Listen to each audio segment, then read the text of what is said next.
Dear friends, today's our guest is Mr. Lew Tabackin. Greetings, nice to see you, Sergey. Nice to see you too. Thank you so much. You are a fantastic musician, and tell us, please, how did you become a musician? Well, kind of boring, uninteresting story.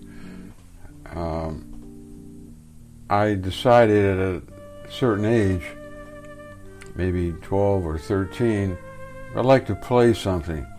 I approached my school. They would lend instruments because we didn't have any money. I thought maybe I'd play a clarinet because at least I knew what a clarinet was. Benny Goodman was, important musician. They didn't have a clarinet. They had a flute. So 3 people were trying for it, and I got it. And here I have this flute. I don't know anything about it. I don't know what it sounds like. I've never seen anyone play it. And they gave me a terrible teacher, horrible teacher. Taught me everything wrong. I was playing like this with the flute on my shoulder. It's really bad. So here I am trying to play this instrument that I don't even know what it's supposed to sound like. No information. So I struggled with that for a while. At that time, I had a neighbor who was a little bit older than me. He had jazz records, and I started to listen to some of his records, and I decided I wanted to get a tenor saxophone. I never forgot my first day with a tenor saxophone. I was 15. I had a Kahn 10M. I had a Brillhart number 4 hard rubber mouthpiece, and a reed was a reed that they don't make anymore called Symmetrica. I got very infatuated with Al Cohen because most of the white saxophone players in Philadelphia, where I grew up, were fans of Al Cohen. So I had that sound in my head. And so after about 4 hours, I kind of got an approximate sound like that. So that's how I started. I never forgot my first day playing the saxophone.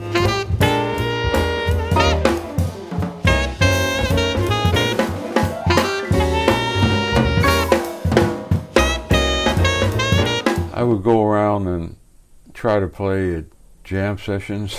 There were a lot of jam sessions in Philadelphia. Lesser players play a little bit, usually at the end of the session.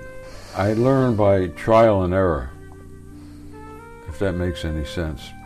I learned one note at a time. Play a blues, and I'd play one note for 12 bars.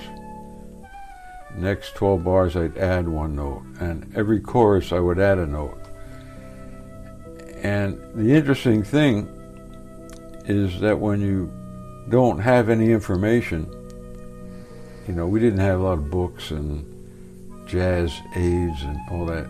If you only know one note, you play the shit out of that one note. I mean, you really play that note like it's really important, and you have to play rhythmically, change the rhythm, change the nuance, and every note you learn is your note.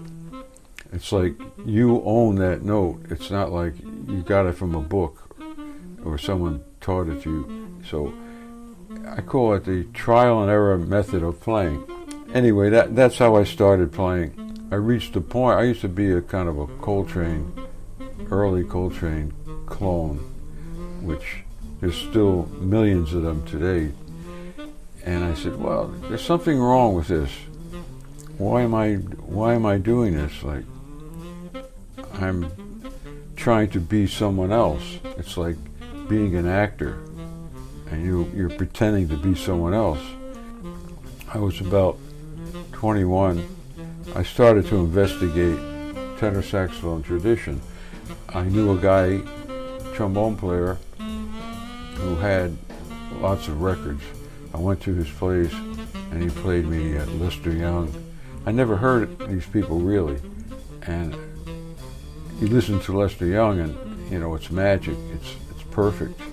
He played Ben Webster, Another World, it's quite beautiful, but Another World. Don Byas, I never heard anybody play saxophone like that, you know, technical expertise, but with a beautiful sound, and he could play fast with a big sound, which is not easy. You know, most of the people would play a lot of notes, play with a small sound, but the big sound gets in the way. You can't execute.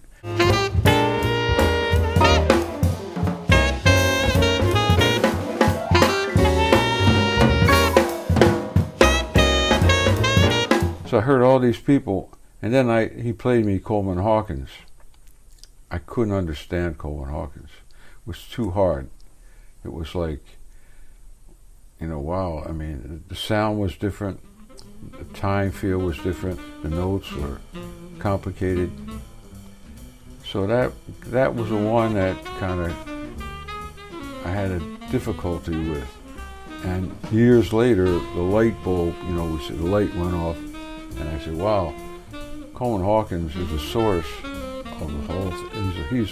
He's the root of everything that we do.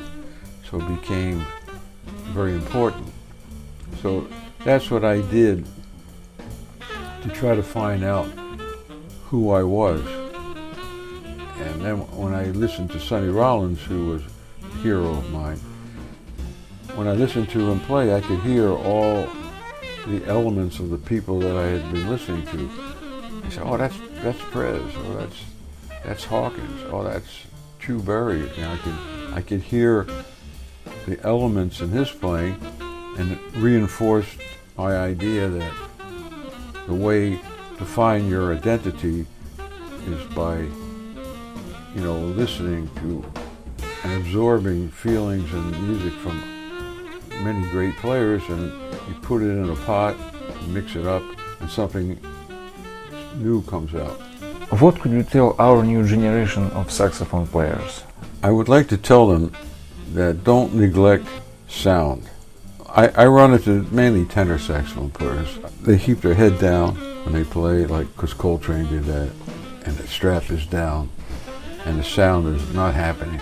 There's no resonance in the sound, and they don't breathe properly. Nowadays, everybody plays a lot of notes. I mean, it's amazing how fast people play. You know, there's a lot of great eighth notes happening, but I like to hear a sound. Everybody's a technocrat, you know, and so a little humanity is beautiful. Try to tell a story if they can, and try to give a sound that's beautiful. If you can tell a story with one or two notes, that's great. There's a form of Japanese art called sumie painting, and it's like an unbroken line.